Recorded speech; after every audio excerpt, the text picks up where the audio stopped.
Imagine you walk into work one day and spot a policy pinned to the bulletin board, a policy that could change everything. 10% more on every paycheck, just for speaking 2 languages. Most people walk right past it. But not this person, because while everyone else assumed what that policy meant, they actually read it, and that single decision set off a chain of events nobody in that HR department saw coming. Our narrator had always had a gift for languages, not fluency, mind you, but enough to get into serious trouble. At a previous job, a supervisor who constantly spoke to them in Spanish got a response. In German. The supervisor had no idea what was said and wrote them up for it anyway. The irony was completely lost on her, so when a new job came along with a bilingual pay incentive, something clicked. A plan began to form.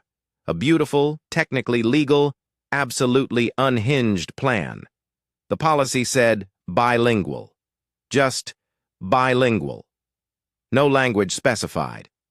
And our narrator had always wanted to reconnect with something deeper, their ancestry. Their family had emigrated from Wales all the way back in 1745, so they did something nobody expected.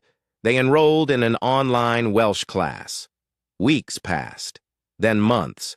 Word by word, phrase by phrase, they built something real. Not fluency, but enough. Enough to hold a conversation, enough to make a point. And then, they walked into HR. Picture the look on that manager's face. Our narrator sits down across from HR, clears their throat, and begins speaking Welsh. Calm, confident. Explaining in the language of their great-great-great-grandparents that yes, they speak it, and that their family sailed from Wales in 1745. The room goes silent. The manager blinks, and then comes the response nobody wanted to give but had to. The policy said bilingual. It didn't say Spanish. They had to honor it. The raise was approved. Of course, the very next day, management quietly rewrote the policy, closing the loophole forever. But it was too late. The raise was locked in, and here's the most delicious twist of all. They never did need Welsh at work, but their ear for language, that came in handy. Management started pulling them in to help new hires decode the thick Cajun and Scottish accents some clients carried.